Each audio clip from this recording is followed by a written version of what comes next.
Thank you for joining me on another episode of She Leads Now podcast, where we help career and entrepreneurial women gain the tools to develop a success mindset, create winning strategies, build collaborative relationships, and take bold action towards creating impact and fulfillment in their lives and careers.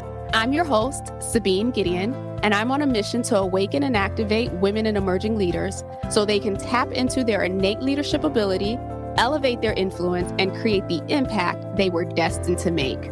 If you're ready to uplevel your confidence, courage, and influence, you've come to the right place. Join me weekly for insights, strategies, and resources to help you grow, develop, and embody the leader you were meant to be, so that you can make the impact you know you are called to make and establish the legacy you've always dreamed.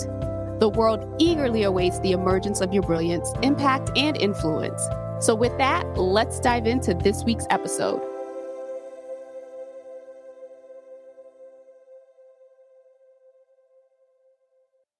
Hello and welcome to She Leads Now, with the focus being on leadership in action. I'm excited. I'm Sabine Gideon. If you're completely new to me, I'm the CEO of Gideon Enterprises. I wear many, many different hats, but most of all, my most favorite hat is being able to support people in their personal and professional transformations. And today I have with me the amazing and trailblazing Michelle Heyward. Hi, Michelle. Hi, Sabine. I can hear the roars and the claps and the applause coming from the stands and the fans everywhere around the world.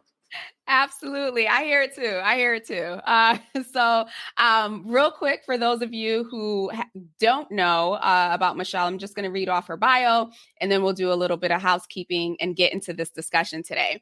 So Michelle is the founder and CEO of Positive Hire, a company that is revolutionizing recruitment and retention by matching diverse talent with companies that align with their career goals. Positive Hire's SaaS platform, PH Balance, teaches engineering construction companies how to use a data-driven talent marketplace to retain and develop underrepresented employees. So with that, welcome to the show, Michelle. So excited to have this conversation, learn more about what you've been up to, the changes in the market. But before we get into that, if you would just share with the audience real quick as a reminder, the amazingness that is you, your background, and what you're doing today. Long story short, I don't say I'm a recovering civil engineer anymore, but I built the power grid. So when you have electricity, not when you don't, just only when you have it, think of me and not GE. I give you light. But also there are so many women, Black, Latina, and Indigenous, Native in the U.S. that do work every day around infrastructure. So your highways, your water, facilities, buildings, they literally design, construct, and manage these facilities. So don't always think technology. Think about the things you actually need before you can even turn on your router or your computer and Wi-Fi. And there are people that are actually building that on a regular basis. So that's what I want to drop there. Just a reminder. Awesome. So as we think about, we were talking about this in the green room, so to speak, you've been in this space for a very long time, having learned more about you've been accustomed to being the first and being the only in many of the environments that you've been in. Now that we're in this space where we're still unsettled. I mean, we talked last year initially, but this year we're still at the place of unsettlement. And actually that's even changing a bit more. How does the work that you're doing at Positive Hire, what are you seeing in terms of trends in the STEM space, in the construction space, around diverse hires, around decisions that organizations are making around diverse hires and creating more inclusive cultures? So it's a loaded question, I know. I know. And I would love to say there is so much change going on. And what I will say, there's some change going on. So what we saw during the pandemic, or let's say the latter part of 2020 until about mid of 2022, was a lot of organizations hyper focused on diversity recruitment, but not so much culture change and how to retain the talent they have. And so what I loved about that that time period was how many Black women and Latinas that were getting promoted and opportunities to lead organizations. On the back end, though, like I led in with, the cultures hadn't changed in those organizations or really hadn't changed enough. And so a lot of what I spent time talking about last year, which is what we started seeing the trend of end of last year, as well as into this year, is the glass cliff phenomenon. And what happens is, during the pandemic, there were some certain opportunities that were afforded to underrepresented women because white men didn't take them. And so now you may have noticed Roz Brewer, who is the outgoing CEO of Walgreens, now leaving. And so she can't legally talk about what happens because that was negotiated in her contract, as they do with executives when things may not go as planned. But what we've also seen in other instances where there's middle management roles on up, where women of color, underrepresented women have taken management roles and now are being removed. And so the glass cliff, they were set up for failure. And so we think about going through the glass ceiling, but what happens once you get through the ceiling, you're standing on that glass still, right? And it's slippery. It doesn't have a lot of traction. And what does it really look like? And so it's really important to congratulate the women, but also be a safety net for them. And so you want to track and look at organizations, especially if you're looking at taking a job there, who are women that were recently brought in, and oftentimes you can use LinkedIn for that, to see what roles they were brought in at and how long did they stay, number one, in leadership roles, especially in engineering, science, executive level roles, maybe non-technical roles, number one. The other part of that would be, and we're going to, is also how often your DEI people are flipping over. And so that's a whole other discussion to get into, but really focusing on that glass cliff aspect for technical women. So our scientists, engineers, technology, IT people, data analytics, data scientists, to really also look what is going on in that technical space as well as leaders. So I want to say it's better. It was better for hiring purposes, but on the retention side, we haven't seen as much great performance and consistency across most employers. Mm-hmm. Are these, is the attrition voluntary, or are they kind of like, oh, well, we're not seeing the results we were hoping we'd see, so here's a package? So some of it is negotiated. And so literally a year ago, I did a webinar on the glass cliff and said, hey, you need to negotiate an exit strategy. And so if they're negotiating an exit strategy, they still can't legally talk about what happened. So you won't always know. Sometimes you're trying to guess the gap, but then on LinkedIn, but some people know it's easier to get hired when you have a job or it looks like you have a job than if you don't. And so it's harder to tell in that aspect, just looking at it. But from speaking from people, it is not voluntary. It is being more strategic about the moves they make, having to make quickly to exit an organization. So some HR people like, hey, just let them push you out, put you on a PIP, so you can get unemployment and you can get a severance package. But there are certain states also wherein it is a work at will state, so they don't really have to have a reason to let you go. And then you having an EEOC case takes time and also information. And so, and it takes a lot of energy and money to be able to fight that case. And so it's nuances in there. So it takes more of having private conversations and disclosure. And so I would say it is more of exiting strategically so you can pay your bills, but also understanding you still have power if you're in an environment that is not welcoming, where they're literally trying to get rid of you. Do not think you don't have power. You still very much have power, even though they're trying to push you out. Yeah, yeah. And you brought up Roz Brewer, and I actually just did a post last week as I was talking through about gender equity at the leadership level. Now that my book, LeadHership Reloaded, has officially been released, And, even in the book during the research, like I realized that there were only at the time, I think 53 or 52 women who held, CEO roles at the large Fortune 500. She was one of two Black women. Now there's only one that's left, and obviously fewer women. And so while we see the numbers are obviously ridiculously low, I'm starting to see a trend where in some organizations that there are, I guess, enough pipelines built where women are taking the next CEO roles. As you're having conversations, especially in an industry like construction and even in STEM overall, what are the internal barriers? I mean, you probably could spend an hour here, but what have you diagnosed as, really truly the barrier or a set of barriers that are keeping people stuck, or that's invisible wall, if you will, to be able to climb that? Is it lack of social capital? Is it really systemic things that are put in place in the organization? Like, can we name what 2 or 3 of these challenges or these walls really are and what they represent? I was having a conversation this summer about this, and I want to go back to something that I think a lot of people don't realize. When you look at TV shows and movies, most of the lines are for male characters.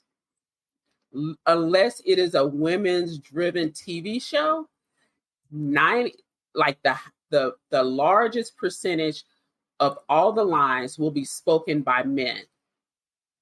And when you poll men about what percentage of movies characters say what amount of the lines, they will highly say women speaking way more than they actually are on camera during the TV shows and movies. And you're like, Michelle, what does this have to do with corporate America? What you often see in corporate America is that if one woman makes it, she's a CHRO as an executive. Well, see, we're diverse, and that's all they care about. Oh, we have a Black man. Oh, well, see, we're diverse. But the other 38 executive VPs and C-suite levels, CIOs, CTO, everybody else still a white man. But long as you have 1 or 2, that's all you need. And so they've reached that benchmark and that level and that goal. And that's really all they're about. It's not about what does equity look like, what does sustainable diversity, equity, inclusion look like. What we're seeing is they really don't care. Long as it's optical that they've made some change and it's not all white male.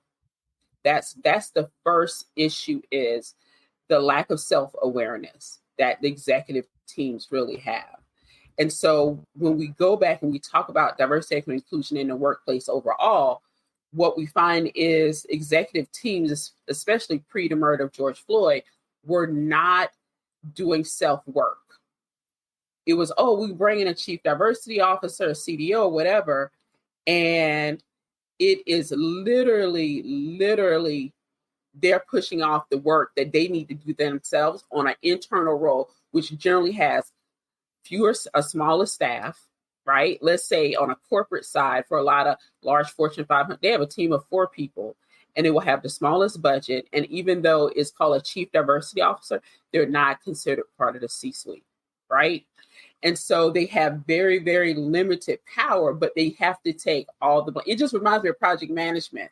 Project managers have the responsibility for a full project, but they have none of the power over engineering, design, or supply chain. They can't control any of those groups, but they have to deliver a project.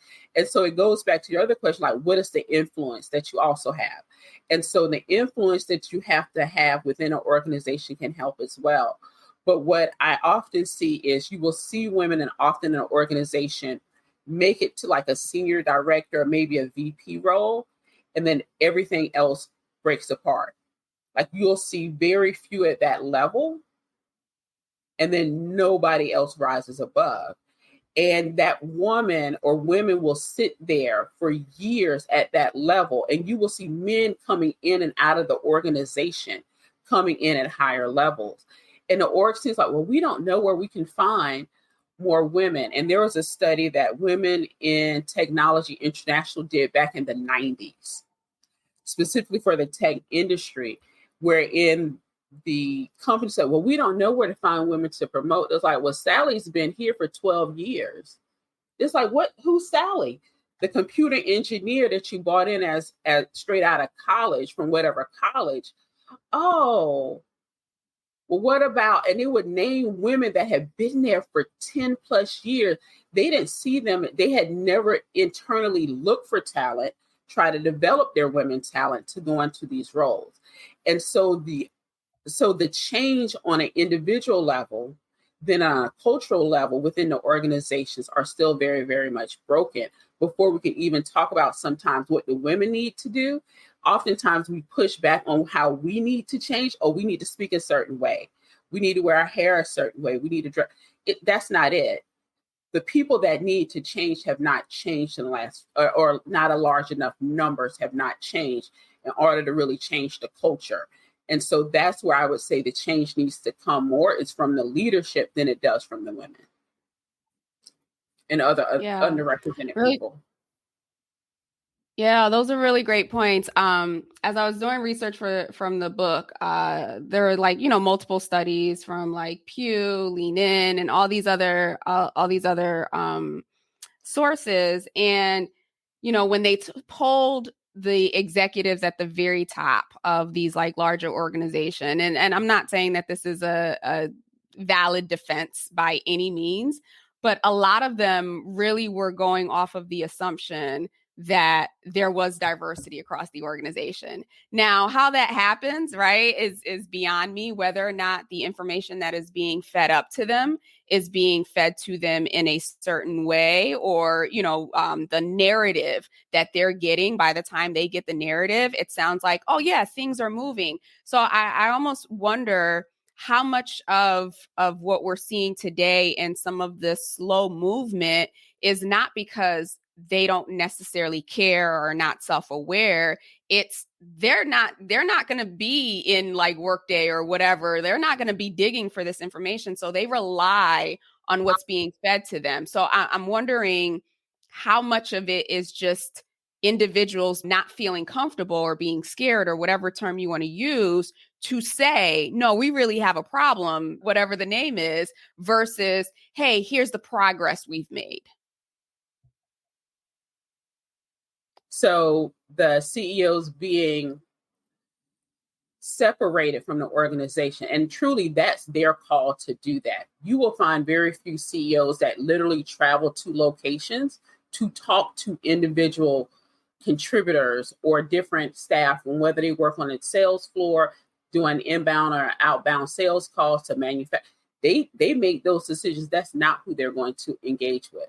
And so, number one, that's their responsibility on how they run an organization. But a lot of times they're like, oh, but I delegated that out, but it's still your responsibility. Number one. Number two is they're looking at the stakeholders and what they promised them to deliver it.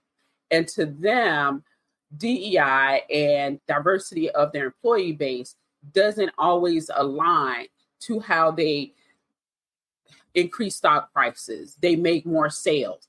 They see those as separate things. And what we actually know is that's a lie. That is not how the world operates. And that's really not who you're selling. If you go to the hair products, you go to clothing industry, they know directly, oh, we can sell to people, but still in those organizations, they don't look like us, which is why you have bad H&M marketing programs that come out, because they were not inclusive. And so oftentimes they're taking an approach that they know it all, because they think their education and their breed and their social status has given them a viewpoint of how to sell to and manage underrepresented people, when it has not.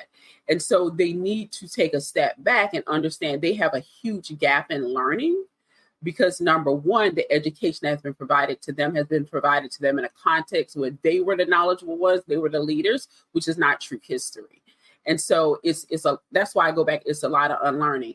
Then when you look at what is reported, they're generally only reporting onto the metrics as which was included in their 10K report.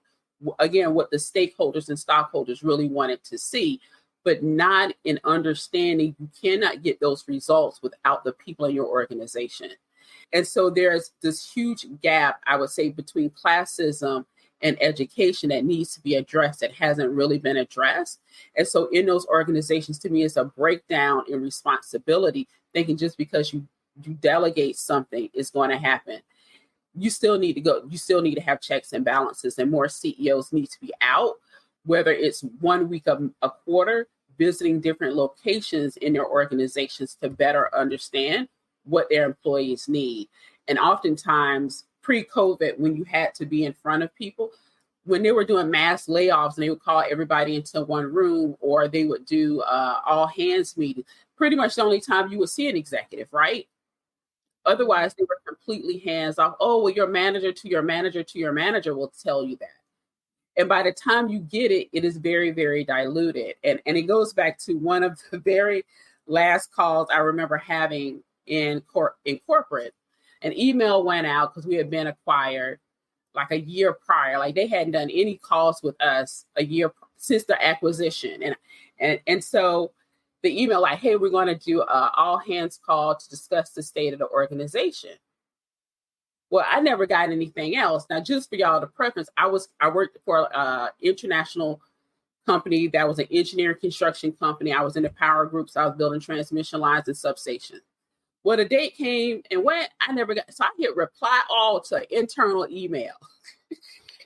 Y'all know the rule. You don't ever do that. Like, do not play me. I think I'd asked somebody. Yeah, I had sent it to somebody. Like, oh, well, we already had the call. It was only for internal people. I said, bet. I hit reply all. I said, field people were not invited to this. We still need to know what's going on in the organization. Because as a field person, I was billable hours. I made money for the company more than anybody that sat in office unless they were a design engineer. My time, my vehicle, my per diem, all of that, the company got a cut of, right? Mm-hmm. And they hosted that call. That's all I'm saying. They hosted that call. People were emailing back directly like, you ain't missed nothing. They didn't say nothing. But the point was, you decided to host a call and you cut out people that don't even work in a physical office. The most remote people. And so when people say, oh, well, what should executive? Y'all not even hosting virtual calls and town halls with your people because you've delegated it so much. You have to show up and you have to engage.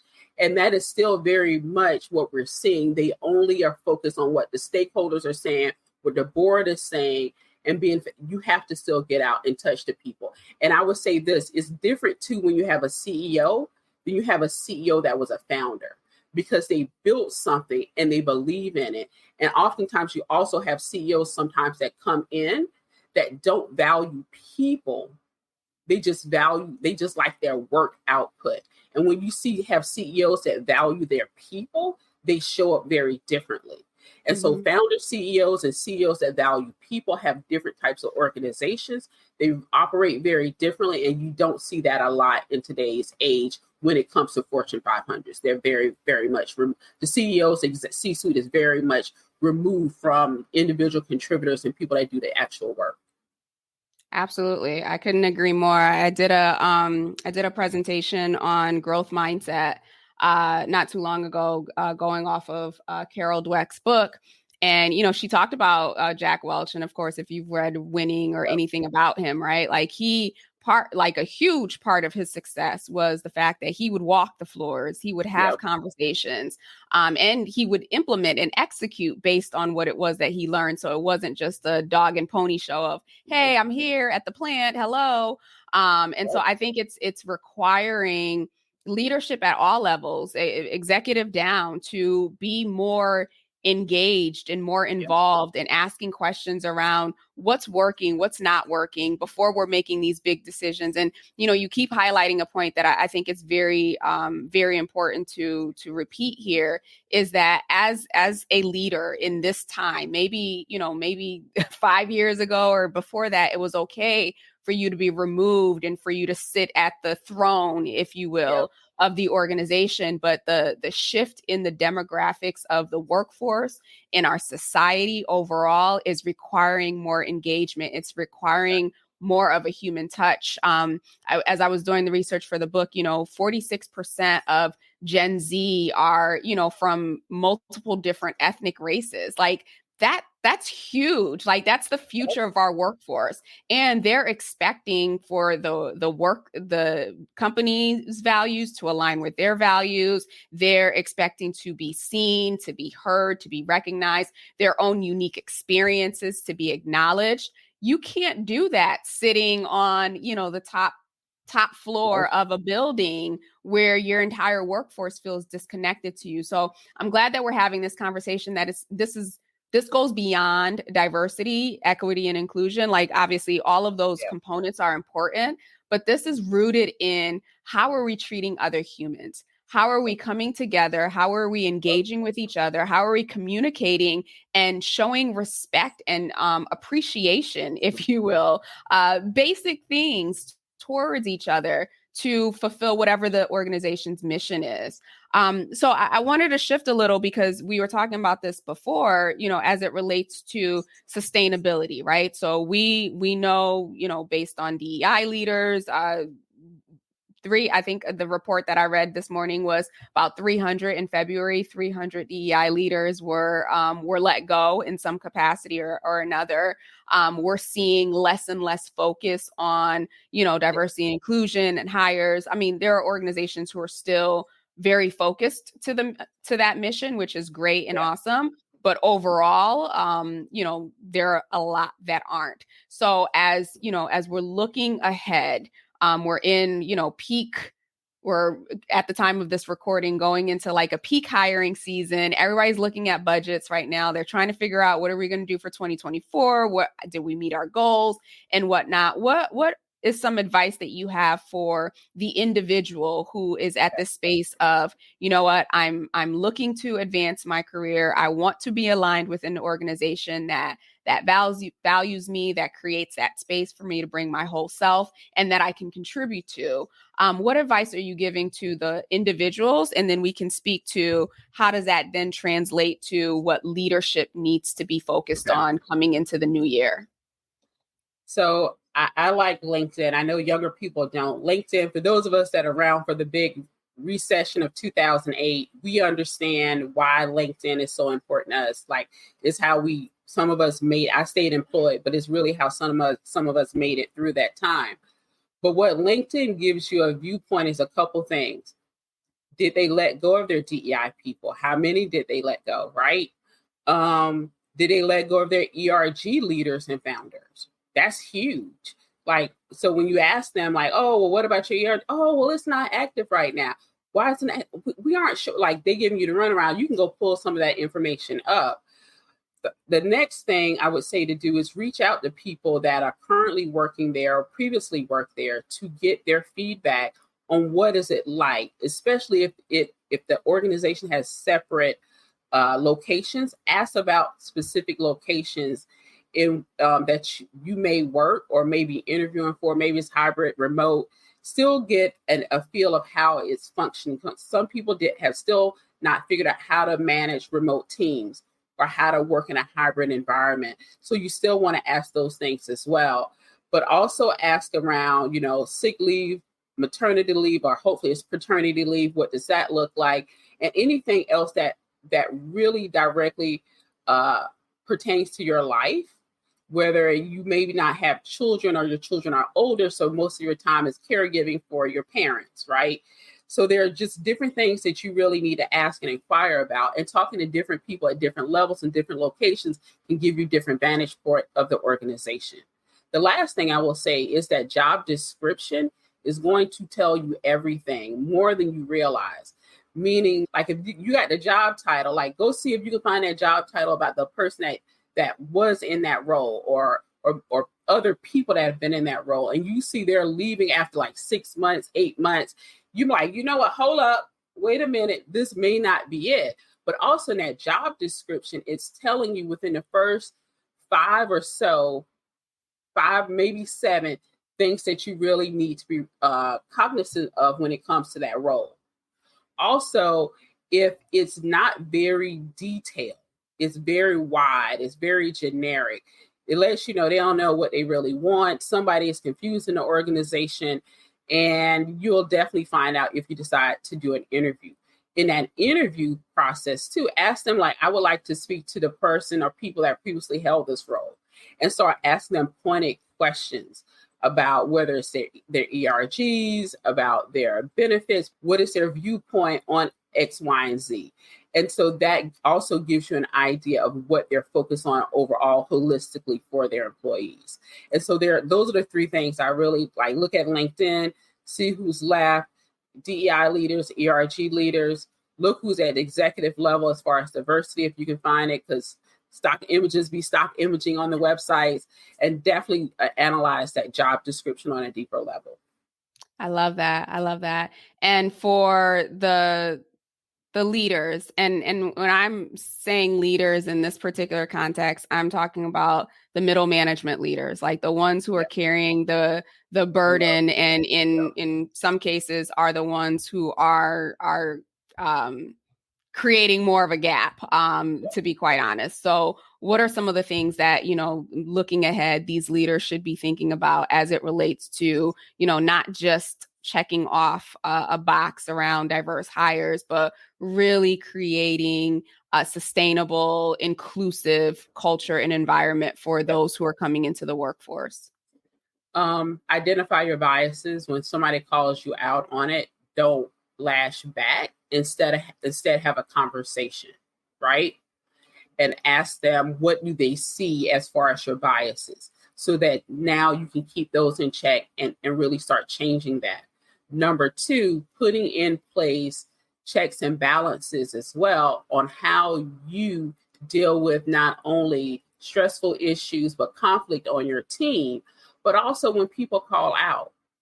How do you manage, or people ask for certain days off? Are you using the same criteria with everybody?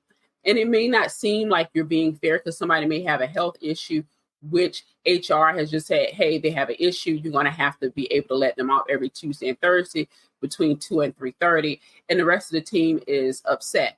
So then what do you need to do to kind of mitigate those feelings of unfairness within that team? And so you really have to be more a focus on your people, and so they can get the work done, and less focus on how you may look to them. Just really, what do you need to do to help them?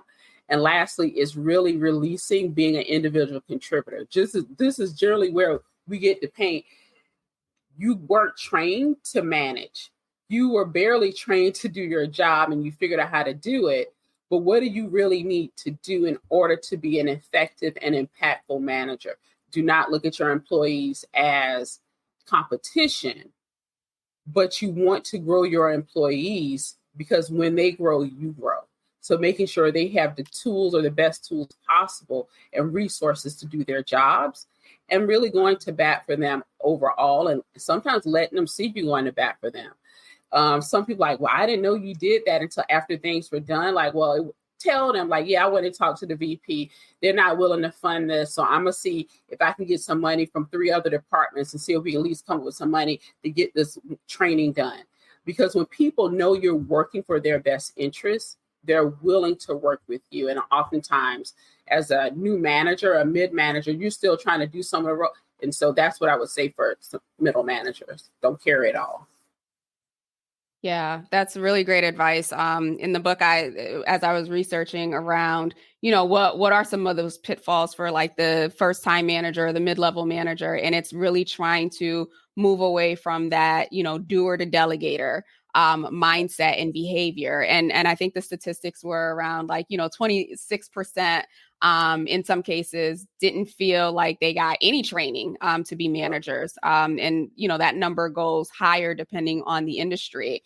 And so there's really an opportunity here of, as we think about creating equitable environments, inclusive environments, like let's look at how we're making these decisions around who gets promoted into leadership, and then what support do they need. I think the old mindset of like fake it till you make it or you'll figure it out. Like it didn't work then, and it's certainly not going to work now, because the visibility and the impact of, you know, one or two or a subset of managers who are ill-trained, if you will, is huge. It's huge from a customer perspective. It's huge from a branding perspective, and certainly we'll hit the stakeholder lens as well. So thank you so much for sharing that. So a couple of things right quick before we leave. I know you have a webinar that you'll be doing soon, so I definitely want to learn a little bit more about that for those who might be interested in registering and learning more about you, the work of your company.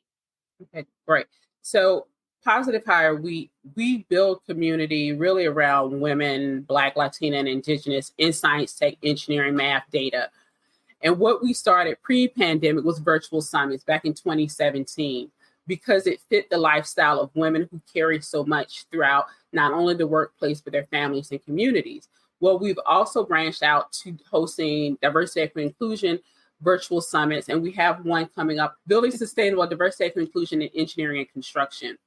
As we have seen climate change really impacting the world around us, more storms, more intense storms, more rain, hotter this year than it has been, we have to really focus on understanding we're going to have a huge decline of shortage of 600,000 engineers by 2027 and 2.3 million skilled workers for the engineering construction industry. In order to help fill some of that gap, organizations have to become more diverse, equitable, and inclusive in order not only to retain the talent like me that has been there since, I don't know, the early 2000s, but also being able to, like you said earlier, bring in Gen Z. And they aren't doing the work in Gen Alpha. Gen Alpha is the FAFO, generation. So they are very hyper focused on this. And so we're literally talking about this year is sustainable DEI within organizations. So we're going to start kicking it off by talking about the impact of the affirmative action repeal in higher education, really understanding the power of employee resource groups. Too often they're taught, oh, well, those are just clubs. It's not a club. And so really understanding the power of ERGs that organizations don't know how to include inside of their 10K report to say, hey, this is really tied to our ability to retain our talent. This is tied to our ability to train our diverse talent, and really just talk more about that more succinctly. Then we'll talk about some other things about how as engineers, we really are impacting DEI on a different level. As a civil, I can design something that's more equitable, people in wheelchairs, people that are vision impaired, and really clean water. And people don't think about how clean water in Black neighborhoods, Hispanic, Latino neighborhoods can be worse off and last to repair. We think Flint made major news, but it's happening all throughout the US.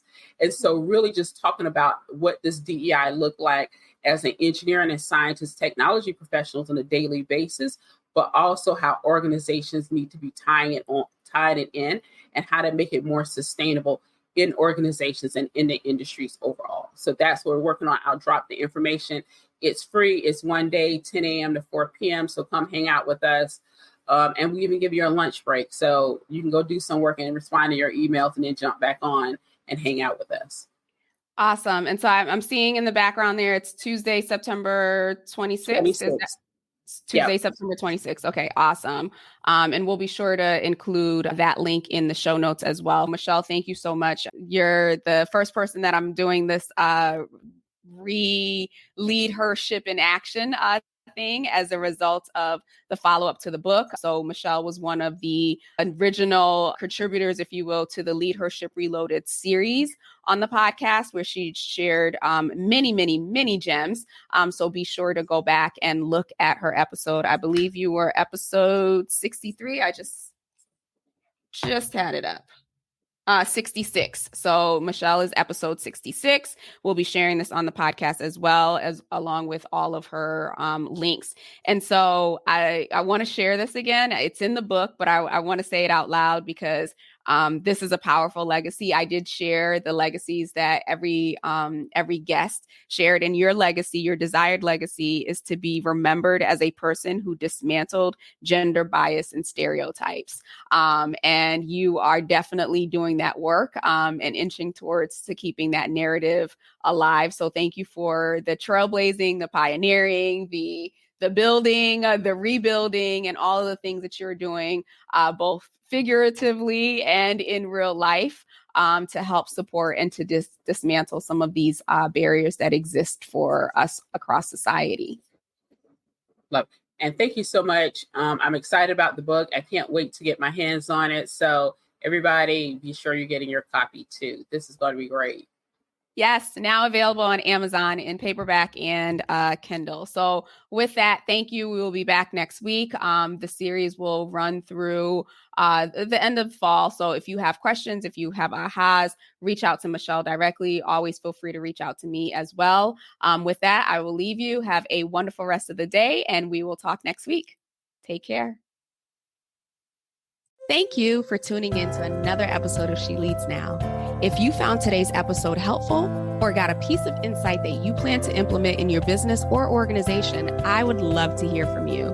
Connect with me on LinkedIn at Sabine Gideon, that's my handle, and send me a private message. Or feel free to go ahead and leave a review on either Apple or Spotify. I also invite you to share this episode with anyone in your network who you think might benefit from this content. Lastly, be sure to check the show notes and the description below for links to resources, including relevant downloads, articles, and any upcoming training. Until we chat again, have a blessed and powerful week.